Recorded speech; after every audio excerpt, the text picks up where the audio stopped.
Hello everyone, welcome to my channel English Talks with Dr. Sumit Kumari Daya. Now we are doing Ode on Aggression Urn written by John Keats. So let us know about John Keats. Keats enrolled at Anfield Academy shortly before his father's death. तो अपने father की death होने से पहले ही Keats ने अपने आप को एनरोल कर लिया था एनफील्ड अकेडमी में पढ़ने के लिए.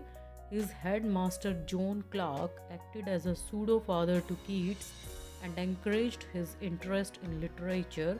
In 1810, Keats left Anfield Academy to study surgical operations. He studied at London Hospital and was awarded with an apothecary license in 1816. Stewart. तो ये जॉन कीट्स के बारे में थोड़ा और जानते हैं. John Keats was born on October 31, 1795 to Thomas and Frances Keats in London, England. Keats was the oldest of 4 kids. सबसे बड़े थे कीट्स जो है अपने बहन भाइयों में. When he was 8 years old, his father, a livery stable keeper, died after being trampled by a horse. Frances remarried, left her kids with her mother, and returned years later only to die of tuberculosis in 1810. Keats was 14 years old at that time. तो जब Keats 8 साल के थे तो उनके father की death हो गई थी. वो स्टेबल कीपर थे. और जो है फ्रैंकिस जो उनकी मदर थी उन्होंने दोबारा शादी कर ली थी और उन्होंने अपने बच्चों को अपनी माँ के पास छोड़ दिया था. और जब वो कई सालों के बाद वापस आई उनकी डेथ हो जाती है 1810 में ट्यूबरकुलोसिस की वजह से. और उस समय जो कीट्स हैं वो सिर्फ 14 साल के थे. Keats contracted tuberculosis in 1819, causing his health to deteriorate. Keats को भी 1819 में जो है ट्यूबरकुलोसिस हो गया था. उससे उनकी हेल्थ जो है वो गड़बड़ होने लगी थी. Soon after his third and final volume of poetry was published, Keats moved to Rome, Italy, with close friend Joseph Severn on the advice of a doctor. This also marked the end of his relationship with Fanny Brown. Towards the end of his life, he suffered greatly due to his strict diet, causing him constant pain until his death on February 23, 1821. Biography से लिया गया है ये कि जब उनकी तबीयत 1819 में काफ़ी ख़राब हो गई थी तो उनका थर्ड और फाइनल वॉल्यूम पोइट्री का पब्लिश हो गया था.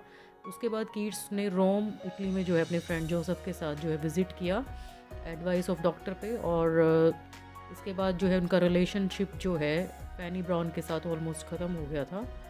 And towards the end of his life he suffered very much due to his strict diet, and that's why he was in constant pain until his death on Feb 23, 1821.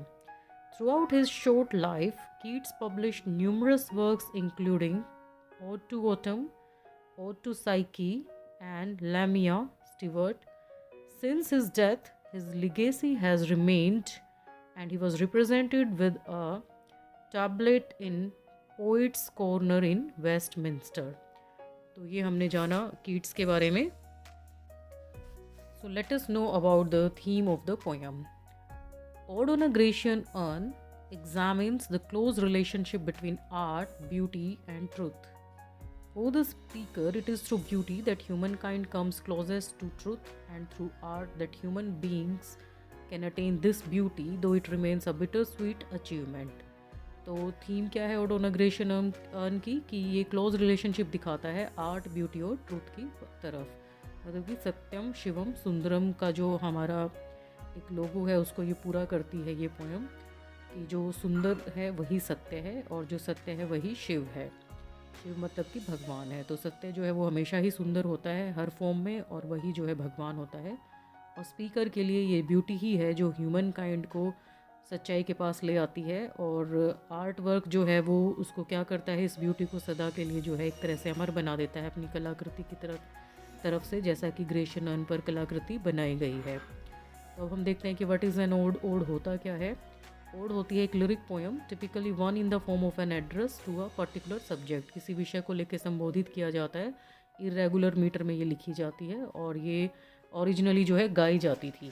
तो चलिए अब हम करते हैं पोएम का text. Thou still unravished bride of quietness, thou foster child of silence and slow time, sylvan historian who canst thus express a flowery tale more sweetly than our rhyme. अब देखिए unravished होता है अछूता, दाव मतलब कि तुम, और फोस्टर चाइल्ड गोद लिया हुआ बच्चा, राइम मतलब कविता, लीजेंड कहानी, और डीटीज देवता, मोर्टल होते हैं मनुष्य जो कि मर जाते हैं, वो अमर नहीं होते हैं। तो इन लाइंस में जो है ग्रेशियन अर्न को एड्रेस किया गया है। अर्न क्या होता है? एक कलश, और ख़ासकर अस्थि कलश जिसमें कि अस्थियां रखी जाती हैं। जैसा कि आपने चेन्नई एक्सप्रेस में देखा होगा, शाहरुख खान एक अस्थि कलश लेके जाता है अपनी दादाजी का, तो उस तरीके का कलश तो यहाँ पर संबोधित किया गया है अस्थि कलश को। और पोइट कहता है कि जो अर्न है वो बिल्कुल ही प्योर ब्राइड ऑफ साइलेंस की तरह से है, जैसे कि एक दुल्हन होती है वो बिल्कुल चुपचाप होती है। It is the foster child of time. और यहाँ पर ये लगता है कि जैसे ये जो अस्थि कलश है ये फोस्टर चाइल्ड है, बच्चा है, गोद लिया हुआ है समय के द्वारा, और इस पर जो है बहुत ही सुंदर सी नेचुरल सी लाइफ जो है वो डिपिक्ट की गई है अर्न पे। तो इसको एक नेचुरल हिस्टोरियन के रूप में जो है दिखाया गया है। और कलश जो है वो प्राकृतिक दृश्यों को भी बहुत अच्छे ढंग से व्यक्त कर रहा है। तो कवि बहुत से प्रश्न पूछता है। वो पूछता है कि ये जो पत्तों वाला बॉर्डर है, क्या अस्थि कलश कौन सी कहानी सुना रहा है इस बॉर्डर के द्वारा। साथ में कवि जो है हैरान भी है, क्या ये कहानी मनुष्य और देवताओं से संबंधित है क्या। साथ में कवि यह भी जानना चाहता है कि क्या यह दृश्य यूनान में टेम्प नामक जगह पर है, उन देवताओं से संबंधित है, या आर्केडी की सुंदर वादियों से संबंधित है। ये जो अस्थि कलश के रहस्य को और भी ज़्यादा गहरा देता है। तो फिर कवि कहता है, what men or gods are these, what maidens loth, what mad pursuit, what struggle to escape, what pipes at timbrels, what wild ecstasy. तो लोथ होता है अनिच्छा, परसूट मतलब पीछा करना, टिम्बल्स मतलब ढोल, एक्सटेसी मतलब उत्तेजना। यहाँ पर कवि अपने जो है प्रश्नों को आगे बढ़ाता होता है और वो बोलता है कि जो अस्थि कलश पर चित्रित ये व्यक्ति देवता हैं, मनुष्य हैं, कौन हैं ये लोग। और कलश पर जो है अपनी अनिच्छा दर्शाती हुई कुछ लड़कियां हैं। वो जानना चाहता है कवि कि ये कौन सी लड़कियां हैं, मेडन्स हैं, अनमैरिड लड़कियां हैं, कि वो कौन सी अनिच्छा जागृत करना चाहती हैं। क्या वह यहाँ पर कौन पागलों की तरह उनका पीछा कर रहा है, और किस तरीके से ये लड़कियाँ बच निकलने के लिए संघर्ष कर रही हैं। इस कलश पर और भी क्या चित्रित है कि लोग बांसुरियाँ और ढोलक बजा रहे हैं और उनमें काफ़ी उत्तेजना है। तो कवि जानना चाहता है कि ये सब क्या है, किस प्रकार का चित्र है ये अस्थि कलश देखने में जब उस पर जो इतनी सारी कहानी बनाई गई है, ये जो चित्रित की गई है इस अस्थि कलश पर, वो क्या दर्शाना चाहती है। तो ये जो है उत्सुकता कवि के अंदर बहुत ज़्यादा जागृत हो जाती है इस पर्टिकुलर स्टेंजा में। तो चलिए करते हैं next stanza. Heard melodies are sweet but those unheard are sweeter. बहुत इंपॉर्टेंट लाइन है ये। Therefore ye soft pipes play on, not to the sensual ear but more endeared, pipe to the spirit deities of no tone. Fair youth beneath the trees, thou canst not leave thy song, nor ever can those trees be bare. Bold lover, never, never canst thou kiss, though winning near the goal, yet do not grieve. She cannot fade, though thou hast not thy bliss, forever will thou love and she be fair. तो यहाँ पर meanings देख लेते हैं। Melodies होती हैं धुन, एंडियर्ड मतलब आकर्षक, अट्रैक्टिव, डिटीज़ होते हैं गीत, बीनीथ का मतलब होता है किसी चीज़ के नीचे, बेयर होता है बिना पत्तों का, किसी पेड़ के जब गिर जाते हैं पत्ते, ग्रीव मतलब दुखी होना। तो चलिए देखते हैं इसका मीनिंग। अब अस्थि कलश पर एक संगीतकार का चित्र है। तो यहाँ पर पोइट कहता है, कीट्स कहता है कि उसके द्वारा जो बजाया गया संगीत होगा उस समय, तो ऐसा प्रतीत होता है इस पिक्चर में देख के भी कि बहुत ही मधुर संगीत उन्होंने बजाया होगा।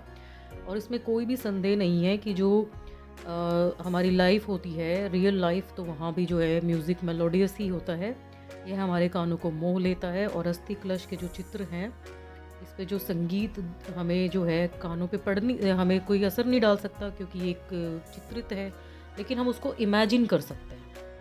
वो वास्तविक नहीं है, लेकिन हम एक फैंटेसी कर सकते हैं कि ये जो उस समय बजा रहा होगा ये संगीत कितना मधुर रहा होगा, जब कुछ सोच कर किसी ने इस पर जो है ये कलाकृति की होगी। यह संगीत हमारी कल्पना और आत्मा को अच्छा लगता है। और इस प्रकार यह कविता इन पंक्तियों में कला की जीवन से श्रेष्ठता को व्यक्त करती है कि भाई कितना श्रेष्ठ जो है जीवन रहा है। और ये जो लाइन्स हैं सारी की सारी, ये बांसुरी वादक को जो है संबोधित कर कर लिखी गई हैं। फिर यहाँ पर एक पिक्चर भी है एक हैंडसम यंग मैन की, तो जिस जॉन पर बनाई गई है, उकेरी गई है। तो यहाँ पर पोइट कहते हैं कि जो ये यंग पाइपर है, जो ये बांसुरी वादक है, तो इसने अपना जो सॉन्ग है बजाना छोड़ा नहीं होगा, वो छोड़ भी नहीं सकता है, और वो कभी ये संगीत बजाने से थकेगा भी नहीं। और बेशक से जो उसके ऊपर ट्री है वो बेशक से लीफलेस नहीं हो सकता वो कभी भी, इसमें कोई भी शक नहीं है। तो कवि कहता है कि जिस पेड़ के नीचे बैठकर बांसुरी वादक बांसुरी बजाता है उसकी पत्तियां कभी भी नहीं झड़ेंगी, क्योंकि ये एक पिक्चर है एक लवर की, और उसका माउथ जो है वो अपनी बिलवर्ड के, अपनी प्रेमिका के होठों के नज़दीक है, लेकिन वो उसको कभी भी किस नहीं कर पाएगा, क्योंकि ये एक पेंटिंग है और पेंटिंग में जो जहाँ पर बना दिया गया है वो वहीं रहेगा हमेशा के लिए।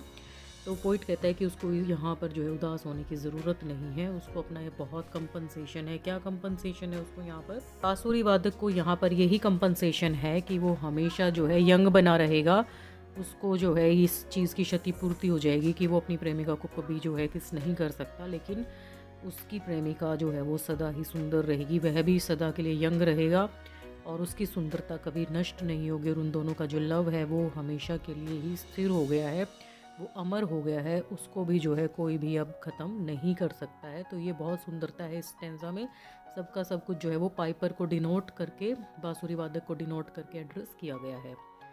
Next stanza, ah happy boughs that cannot shed your leaves nor ever bid the spring adieu, and happy melodist unwearied, forever piping songs forever new, more happy love, more happy happy love, forever warm and still to be enjoyed, forever panting and forever young, all breathing human passion far above, that leaves a heart high sorrowful and cloyed, a burning forehead and parching tongue। Adieu होता है अलविदा कहना, मेलोडिस्ट मतलब गायक, अनवेयर्ड मतलब बिना थके हुए, और पेंटिंग मतलब हाँफना, क्लॉयड मतलब थका हुआ, और पार्चिंग मतलब खुश्क या शुष्क। तो अब इन कविता में, इस कविता में स्टेंजाज में क्या कहा गया है? यही कहा गया है कि जो कला है वो बिल्कुल स्टेबल है, और जो अर्न पर जो वृक्ष बनाया गया है उसकी जो टहनियाँ हैं वो हमेशा ग्रीन रहेंगे, उसके पत्ते कभी नहीं गिरेंगे, क्योंकि जैसा उसको बना दिया गया है इस पेंटिंग में तो वो सदा के लिए ही वैसा ही रहेगा।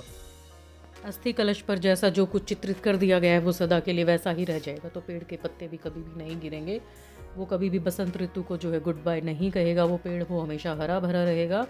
और अस्थि कलश पर जो एक बांसुरी वादक का भी जो चित्र है वो सदा जो है बांसुरी बजाता रहेगा, वह कभी नहीं थकेगा, और गीत गाता भी रहेगा, उसके गीत हमेशा फ्रेश रहेंगे। और ये जो लाइंस हैं ये हमेशा के लिए जो है स्टेबिलिटी को इंडिकेट करती हैं कि कभी भी जो है जो बांसुरी वादक है वो थकेगा नहीं। और साथ में यहाँ पर फिर कवि क्या कहता है कि कला जो है वो संसार में सदा प्रसन्नता भर देती है, वो हमेशा खुशी देती है, और यह हमेशा जो है उत्तेजक रहेगा, और यहाँ पर सदा ही वो खुशियाँ देता रहेगा। यह प्रेम जो है वो सदा जवान रहेगा, और जो लवर है वो हमेशा और भी ज़्यादा सुखी रहने की आशा करेंगे। और वास्तविक जीवन में प्रेम बहुत अधिक श्रेष्ठ है और निराशा और मोहभंग की स्थिति लाता है। यहाँ पर जो है कहा गया है कि जीभ सूख जाती है, बेशक से माथा जो है वो भी तेज जलने लग जाता है गर्मी में, लेकिन फिर भी जो है यहाँ पर ये दिखाया गया है कि जो लव का विरह है, जो प्यार का विरह है, वो इंडिकेट किया गया है लास्ट लाइन में, a burning forehead and a parching tongue, क्योंकि जो लवर है, जो पाइपर है, वो अपनी बिलवर्ड के साथ बैठा हुआ है और वो फॉर एवर यंग रहने वाले हैं।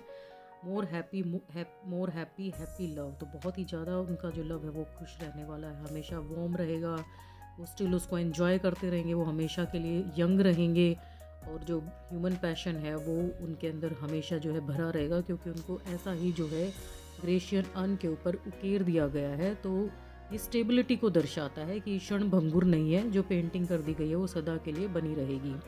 चलिए करते हैं next stanza. Who are these coming to the sacrifice, to what green altar O mysterious priest leadst thou that heifer lowing at the skies, in all her silken flanks with garlands dressed, what little town by river or seashore or mountain built with peaceful citadel is emptied of this folk, this pious mourn, and little town, thy streets forevermore will silent be, and not a soul to tell why thou art desolate can ever return। तो meanings देख लेते हैं। Alter होती है समाधि, और हीफर होता है बछड़ा, सिटाडल किला, फोक होता है लोग, पायस मतलब पवित्र, सोल आत्मा, डेसोलेट होता है सुनसान। तो देखते हैं अस्थि कलश पर एक जुलूस का चित्र है यहाँ पर।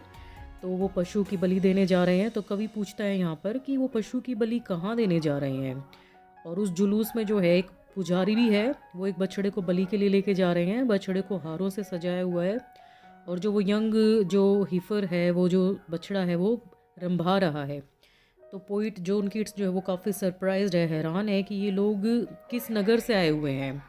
हो सकता है कि ये लोग जिस नगर से, किसी नदी या निकट के समुद्र तट के पास से या किसी पर्वत या किले के पास से आए हुए हों।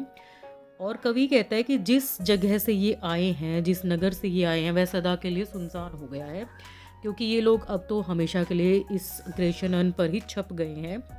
और कला वास्तविक जीवन को एक क्षण को पकड़ लेती है और उसे अमर बना देती है। जैसे हम कोई फ़ोटो भी क्लिक करते हैं तो वो उसमें हम हमेशा अगर हंस रहे हैं तो हंसता हुआ ही रहेगा वो फ़ोटो, हमेशा के लिए, क्षण भर के लिए हम उसमें हंसते हुए अमर हो गए हैं एक तरीके से।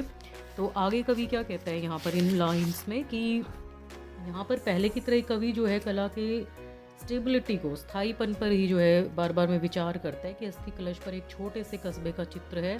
यह शहर सुनसान है क्योंकि इसके लोग सारे कहाँ गए हुए हैं, जुलूस में गए हुए हैं। और इस शहर के सारे लोग नगर से बाहर बलि के एक स्थान पर गए हैं, वहाँ पर यह शहर सदा के लिए अब सुनसान हो गया है। और एक भी व्यक्ति ये बताने के लिए नहीं लौटेगा कि ये शहर क्यों सुनसान है, क्योंकि वो अब वहाँ पर ग्रेशियन अर्न पर जाकर जो है चित्रित हो गया है। और जब वो चित्रित हो गया है तो हम ये कहेंगे कि वो कभी भी वापस लौट के नहीं आ सकता है। तो कुल मिला के ये कहेंगे कि इस अस्थि कलश पर एक जुलूस का चित्र है जो पशु बलि देने के लिए आ रहा है। और कवि जो है पूजा की वो जगह जानना चाहता है कि ये लोग पशु की बलि कहाँ देने जा रहे हैं। उस जुलूस में पुजारी भी है, वो एक बछड़े को लेके जा रहे हैं बलि के लिए, जिसको फूलों के हार से सजाया गया है। वो रंभा रहा है जो बछड़ा है। और कवि जानना चाहता है कि किस नगर से आए हैं, कहाँ से ये लोग आए हैं, और किसी नगर से जब आए हैं क्या वो समुद्र के किनारे के पास है या किसी नदी के किनारे के पास है, किसी पर्वत पर, किले से आए हैं, ये कहाँ से आए हैं। और जिस नगर से आए हैं वो तो सदा के लिए जो है सुनसान हो गया है। तो कला जो है वो वास्तविक जीवन के एक क्षण को पकड़ लेती है और उसे हमेशा के लिए अमर बना देती है। तो यहाँ पर हम कहते हैं कि इन पंक्तियों में जो है कवि कला के जो है स्टेबिलिटी पर और जो है सुंदरता पर जो है बहुत विचार करता है। और छोटे से कस्बे का जो चित्र है यहाँ पर, उसमें ये दिखाया गया है कि यह शहर जो है वो सुनसान हो गया है और शहर के सारे लोग नगर से बाहर बलि के एक स्थान पर चले गए हैं। तो यह शहर जो है वो सदा ही सुनसान रहेगा और कोई भी व्यक्ति यहाँ पर लौटेगा नहीं ये बताने के लिए कि यह शहर क्यों सुनसान है, क्योंकि ये जो पेंटिंग बन चुकी है, इस पर जो केर दिया गया है कलाकृति को ग्रेशियन अर्न के ऊपर, वो सदा के लिए ऐसी ही बनी रहेगी। तो O Attic shape, fair attitude with brede of marble man and maidens overwrought with forest branches and the trodden weed, thou silent form, those tease us out of thought, as doth eternity cold pastoral. When old age shall this generation waste, thou shalt remain in midst of other who, then ours, a friend to man, to whom thou sayest, beauty is truth, truth beauty, that is all ye know on earth and all ye need to know. तो यहाँ पर जो है इन lines में जो John Keats है वो कहते हैं कि जो ग्रेशियन अर्न है उसको एक्सप्लेन करते हैं वो और भी ज़्यादा, कि ये जो ग्रेशियन अर्न है ये यूनानी कला का एक बहुत ही ग्रेट जो है पीस है, श्रेष्ठ नमूना है। और अस्थि कलश बहुत ही सुंदर नज़र आता है। यह मनुष्यों और लड़कियों के सुंदर चित्रों से बिल्कुल पूरा फुल्ली जो है डेकोरेटेड है। और इस अर्न के ऊपर जंगल की टहनियाँ भी चित्रित हैं और कुचली हुई घास भी दिखाई गई है। ये पूरी की पूरी एक कहानी को डिपिक्ट करता है। इस पर जब कुछ उकेर दिया जाता है, कार्व कर दिया जाता है अर्न के ऊपर, तो इस तरीके से जो है यहाँ पर O Attic shape, fair attitude with brede of marble men and maidens overwrought with forest branches and the trodden weed, यहाँ पर जो है बिल्कुल ग्रेशियन अर्न की सुंदरता का बहुत सुंदर बखान किया गया है। Thou silent form dost tease us out of thought, तो यहाँ पर कहा गया है कि यहाँ पर अस्थि कलश हमें निरस विचारों से दूर कला के अमर संसार में ले जाती है। यहाँ पर क्या दिखाया गया है कि जो नेचुरल एनवायरनमेंट है उसकी जो कहानी सुनाई गई है, लेकिन ये स्वयं ठंडा और जीवन रहित है जो ग्रेशियन अर्न है, क्योंकि ये एक निर्जीव चीज़ है। लेकिन इस पर उकेरी हुई जब हम कहानी को देखते हैं डिफरेंट जो है कैरेक्टर्स को देखते हैं तो हमें लगता है कि ये जीवंत हैं सब। यहाँ पर दिखाया गया है कि मनुष्य समय के साथ मर जाएंगे, लेकिन अस्थि कलश जो है वो सदा के लिए जीवित रहेगा। मतलब कि अस्थि कलश पर जो कुछ भी कार्व कर दिया गया है वो हमेशा के लिए अमर हो गया है। अस्थि कलश ने हमारे दुख देखे हैं अर्न ने, और बाद में जब हम मर जाएंगे तो हमारी अगली पीढ़ियों के दुखों को भी वो देखता है, क्योंकि ये तो बहुत लंबे समय तक रहेगा।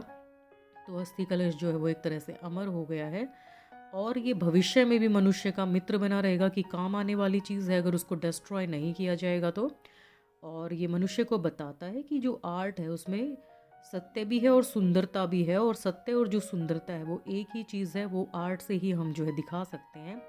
यहाँ पर मैं कहना चाहूँगी कि जो सत्यम शिवम सुंदरम है उस थीम को पूरा करती है एक तरीके से ये बात कि जो सत्य है वही शिव है और शिव ही सुंदर है। तो क्योंकि जो सत्य होता है वही हमेशा सुंदर होता है, और सुंदरता जो है वो सत्य में है, सत्य सुंदर है, और ये दोनों मिलके जो है हमें भगवान की तरफ लेके जाती हैं, शिव की तरफ लेके जाती हैं। कवि कहता है कि जो सब मनुष्य जानता है और जो सब उसे जानना चाहिए वही यही महान तथ्य है। ये लास्ट लाइंस जो हैं, beauty is truth, truth beauty that is all, ye know on earth and all you know to know, ये बहुत ही इंपॉर्टेंट लाइन है। जॉन कीट्स की कोट भी की जाती हैं openly. Beauty is truth, truth beauty, जो सुंदरता है वही सच्चाई है, और जो सच्चाई है वही सुंदर है। ये सबको पता है कि अगर हम सच्चाई बोलते हैं तो हम मुसीबत में कम पड़ते हैं, और झूठ बोलते हैं तो हमें बहुत झूठ बोलनी पड़ती है। उसको जो है बचाने के लिए, झूठ को बचाने के लिए हमें बहुत सारे झूठ बोलने पड़ते हैं। तो इससे बेटर है कि हम हमेशा सच्चाई बोलें, तो वो सुंदर होती है, और सुंदरता ही हमेशा सच्ची चीज़ होती है। तो ये हमारी एक तरह से पोएम है। इसको मैं एक बार समअप भी कर देती हूँ आपको। ओडोना ग्रेशियन का जो कविता है इसको पूरा समअप कर देती हूँ। ये एक यूनानी कलश को देखते हुए कवि लिखता है, उनको मन में आता है कि कई सालों से ये कलश जो है वो चुपचाप पड़ा हुआ है। कवि कहता है कि ये इस पर बहुत सारे तरह के चित्र जो है तराशे गए हैं। यहाँ पर ग्रामीण लोग दिखाए गए हैं, टेम्प नामक घाटी है, आर्केडी नामक देवता है, और कवि जो है बहुत सरप्राइज्ड है कि कैसे मनुष्य और सुंदर स्त्रियाँ, बाजे वाले, पेड़ के चित्र सब बनाए गए हैं, कैसे मस्ती में झूम रहे हैं सब। कल्पना जो है वो वास्तविकता से भी ज़्यादा अच्छी लगती है। यहाँ पर कवि को जो संगीतकार है वो अपने वाद्य यंत्र बजा रहा है, और ऐसा लगता है कि बहुत ही मधुर संगीत बजाया होगा उसने उस समय। पेड़ जो इस पर बनाए गए हैं वो सदा हरे ही रहेंगे। प्रेमी और प्रेमिका का चित्र दिखाया गया है। वो प्रेमी जो प्रेमिका का आलिंगन तो कर नहीं पाएगा, लेकिन उनका प्यार जो है वो सदा के लिए जवान रहेगा, अमर रहेगा। और यहाँ पर स्थायित्व की प्रशंसा की गई है कि स्टेबिलिटी है, कि हमेशा के लिए अमर हो गया है ये जो कलश है। और यहाँ पर जवानी और सुंदरता को जो दिखाया गया है कि ये भी सदा के लिए अमर हो गई हैं जो इस पर बनाई गई हैं। और साथ में बसंत ऋतु भी यहाँ पर सदा बनी रहेगी। फिर दिखाया गया है कि किस तरीके से कुछ लोग जो है एक बछड़े को बलि देने के लिए लेके जा रहे हैं, और वो सभी के सभी लोग हैं, पुजारी भी है, उस बछड़े को सजाया गया है, वो बछड़ा रंभा रहा है।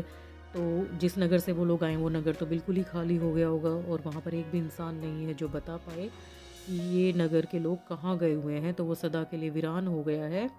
और यहाँ पर जो है इसको यूनानी कला का सच्चा प्रतीक मानता है कवि, और बताता है कि कलश को देखने से ऐसा उत्पन्न होता है कि ये सदा के लिए अमर है, ये हमारी आगे आने वाली पीढ़ियों को भी जो है बहुत ऑब्जर्व करेगा। और ब्यूटी ट्रूथ, ट्रूथ ब्यूटी है। तो चलिए देख लेते हैं question, what is the meaning of unravished bride. Unravished bride का मतलब क्या होता है? Unravished bride implies a bride not spoiled by man's hand, जो बिल्कुल प्योर होती है, चेस्ट होती है। Her chastity still maintained, chastity होती है पवित्रता। The sentence not only stresses the untouched beauty of the urn but also takes us to the point that the urn is spiritually lovely. No one can comprehend the secret of its marvelous beauty. तो spiritual प्यार जो है वो प्यारा है। Spiritually जो Grecian earn है इसको कोई भी, इसकी ब्यूटी को कोई भी जो है परेशान नहीं कर सकता। What is the theme of odd on a Grecian earn? क्या थीम है? The main theme of odd on a Grecian earn is the idea that beauty in art is enduring and permanent and therefore true, as opposed to earthly human nature which is transient and fades with time. यही कि जो beauty है art के work में वो enduring है, permanent है और ट्रू है। तो ये जो है टाइम के साथ फेड नहीं होती है। तो चलिए देखते हैं literary devices used in the poem ode on a Grecian urn written by John Keats. तो सबसे पहले है symbolism. Symbolism is using symbols to signify ideas and qualities, giving them symbolic meanings different from literal meanings. तो कुछ symbol जो है वो signify करता है कि कौन सा आइडिया, कौन सी क्वालिटी जो है वो बता रहा है, जिससे कुछ लिटरल मीनिंग निकल के आता है. तो यहाँ देखते हैं, Keats has used a lot of symbols in this poem. तो कीट्स ने इस पोएम में बहुत से सिम्बल्स यूज़ किए हैं, such as plants and trees are the symbols of youth and spring. तो प्लांट्स और ट्रीज़ को क्योंकि ये दिखाया गया है कि उनके पत्ते जो है वो कभी भी नहीं झड़ेंगे, तो वो जो है यूथ और स्प्रिंग को दिखा रहे हैं कि वहाँ पर सदा ही बसंत ऋतु रहेगी और वो सदा ही जवान रहेगा. Earn it self is the symbol of time and life. तो अर्न सिम्बलाइज करता है समय को और जीवन को. तो ये हो गया है सिम्बॉलिज्म. नेक्स्ट देखते हैं, पर्सोनिफिकेशन.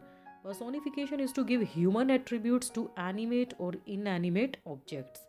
तो ह्यूमन एट्रीब्यूट जब दिया जाता है किसी जीवंत और निर्जीव चीज़ को, तो उसको कहा जाता है personification. He has used personifications at several places in the poem. बहुत सी जगह पर पर्सोनिफिकेशन की गई है. For example, he addresses the urn as bride of quietness. Urn को ही जो है कैसे संबोधित किया गया है, ब्राइड ऑफ क्वाइटनेस, की मतलब कि वो बिल्कुल ऐसे जैसे चुप रहती है एक दुल्हन, बिल्कुल पवित्र दुल्हन है वो, चेस्ट दुल्हन है, उसकी तरह से अर्न को जो है वो सिंबल जो है पर्सोनिफाई किया गया है. And sylvan historian, you soft pipe play on. तो इस तरीके से और भी बहुत सारी जो है लाइंस जिसमें पर्सोनिफाई की गई हैं. तो use of personification is here. So literary device, symbolism, personification are use. तो चलिए देखते हैं next one. Next is consonance. Consonance is the repetition of consonant sounds in the same line of poetry, such as the sound of L in will, silent will be, and note a soul to tell, and N sound in all, breathing human passion for above. तो यहाँ पर हमने देखा कि जो same line of poetry है वहाँ पर रेपिटेशन ऑफ कॉन्सोनेंट साउंड्स है, तो उसको हम कहेंगे there is use of consonants in this poem. Next literary device is metonymy. तो मीटोनिमी क्या होता है? It is a figure of speech that replaces the name of things with something it is closely associated. तो कुछ चीज़ों का नाम जो है वो रिप्लेस किया जाता कर दिया जाता है उन चीज़ों से जो उससे काफ़ी क्लोजली एसोशिएट होती हैं. Here Keats links the man's heart to his feelings of being high sorrowful and cloyed. तो यहाँ पर एग्जाम्पल मीटोनिमी का क्या है कि कीट्स ने क्या कर दिया है, मैन्स के हार्ट को, इंसान के हार्ट को जो है उसकी फीलिंग्स के साथ जो है रिप्लेस कर दिया है और उसको बोल दिया गया है high sorrowful and cloyed. Next literary device is assonance. Assonance is the repetition of vowel sounds in the same lines of poetry, such as the sound of O in more happy love and more happy happy love, and I sound in attic shape, fair attitude with greed. तो consonance में तो consonants का repetition होता है और असोनेंस में जो है वो वोवल साउंड्स का रेपिटेशन होता है. तो यहाँ पर हम देखेंगे कि ओ जो वोवल है उसका रेपिटेशन हुआ है मोर हैप्पी लव में, more happy love, more happy happy love. और आई वोवल का जो है रेपिटेशन हुआ है attic shape, fair attitude with breed. तो ये हुआ असोनेंस. तो कॉन्सोनेंस भी है, असोनेंस भी है, पर्सोनिफिकेशन है, सिम्बोलिज्म है, मिटोनिमी है. तो अब हम देखते हैं नेक्स्ट लिटरेरी डिवाइस क्या यूज़ होता है इसमें. Next literary device is anaphora. तो चलिए देखते हैं. Anaphora refers to the repetition of any word or expression in the initial part of the sentence, such as forever in the first two lines and happy in last two lines. तो anaphora जो होता है वो क्या होता है, किसी भी वर्ड या एक्सप्रेशन को रिपीट करने का के लिए होता है जो इनिशियल पार्ट है सेंटेंस का उसमें. जैसे कि forever फर्स्ट टू लाइन्स में यूज़ किया गया है और हैप्पी जो है वो लास्ट टू लाइन्स में यूज़ किया गया है. तो एनाफोरा का भी यहाँ पर जो है बहुत यूज़ किया गया है इस पोएम में. तो इस तरीके से हम अगर पेपर में हमसे पूछा जाता है तो हम ये सारे लिटरेरी डिवाइसेस डिस्कस करेंगे. मार्क्स जो है वो कितने मार्क्स का क्वेश्चन पूछा गया है उस हिसाब से. Next is synecdoche. A synecdoche, a figure of speech in which a part is meant to represent the whole. He has used this device to express the downside of natural love, as he has used the words burning love that is fever and parching tongues is thirst. तो synecdoche जो है वो एक figure of speech है जहाँ पर जो एक भाग है उसका वो पूरे के पूरे को जो है रिप्रेजेंट कर देता है। पूरी लाइन कहने की ज़रूरत नहीं है, एक पार्ट जो होगा सेंटेंस का वो पूरी की पूरी थीम को वहाँ पर जो है एक्सप्लेन कर पाएगा, उस सेंटेंस को एक्सप्लेन कर देता है। जैसे कि down side of natural love को उन्होंने डिनोट किया है बर्निंग लव के साथ, और फीवर को जो है जैसे पार्चिंग टंग, जैसे जीभ सूख जाती है, मुंह सूख जाता है, तो फीवर को पार्चिंग टंग से किया गया है और उसका मतलब यहाँ पर थर्स्ट दिखाना चाह रहा है कवि, तो use of synecdoche is here. Next is apostrophe. Apostrophe is a device use to call somebody from afar. दूर से किसी को जब बोला जाता है तो उसके लिए यूज़ किया जाता है। The poet addresses the urn, the pictures painted on the urn and the lovers engraved on the urn। तो पोइट यहाँ पर किस किस को संबोधित कर रहा है? अर्न को, अस्थि कलश को, और जो अस्थि कलश के ऊपर पिक्चर्स पेंट कर दी गई हैं उनको भी संबोधित कर रहा है कवि, और साथ में उन पिक्चर्स में जो लवर्स को डिपिक्ट किया गया है, एंग्रेव कर दिया गया है, उनको भी कवि जो है संबोधित कर रहा है यहाँ पर। So this is the literary device apostrophe used in this very poem, Ode on a Grecian Urn, written by John Keats. Next is paradox. Paradox क्या होता है? एक विरोधाभासी statement. It is a statement that may seem contradictory but can be true or at least makes sense. He has used paradox in the second stanza. एक ऐसी statement जो true होगी, sense भी देगी, विरोधाभासी होते हुए भी। तो पैराडॉक्स जो है वो सेकंड स्टैंजा में यूज़ किया गया है, जैसे कि heard melodies are sweet but those unheard are more sweeter. तो मतलब pipe to the spirit ditties of no tone implying melodies are heard by the spirits and not by the ears. तो इन दोनों लाइंस में जो है paradox है, विरोधाभास है। भाई अनहर्ड म्यूज़िक वो ज़्यादा स्वीट है, तो ये बहुत ही बड़ा विरोधाभास है। तो इस तरीके से पैराडॉक्स भी इस पोएम में यूज़ किया गया है। Next is alliteration. Alliteration is the repetition of same consonant sounds in the same line of poetry, such as the sound of N in ye know on earth and all ye need to know।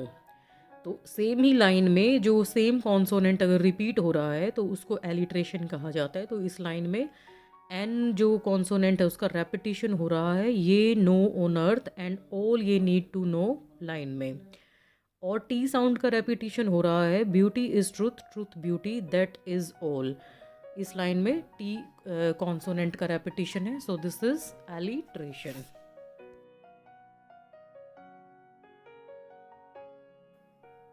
तो चलिए देखते हैं rhyme scheme of the poem. Ode on a Grecian Urn is organized into 10 line stanzas, beginning with an ABAB rhyme scheme and ending with a Miltonic sestet. First and fifth stanzas CDE DCE, second stanza CDE CED, and third and fourth stanzas CDE CDE। तो odd on a Grecian earn जो है उसको 10 line stanzas में जो है एक तरीके से ऑर्गेनाइज किया गया है, और बिगनिंग जो है वो ए बी राइम से है और एंडिंग जो है वो मिल्टॉनिक सेस्टेट से है। फर्स्ट और फिफ्थ स्टेंजाज में जो है वो CDE-DCE है, और सेकंड स्टेंजा में CDE-CED है। थर्ड और फोर्थ स्टेंजा की जो राइम स्कीम है वो है CDE-CDE। तो ये हो गई हमारी odd on a Grecian earn की राइम स्कीम, जो कि यूजुअली पेपर में पूछी जाती है, तो वो आप लर्न करें। And this is the bibliography used in this video, Wikipedia and slideshare.net. Thanks for watching this video. Thank you. Keep watching more videos.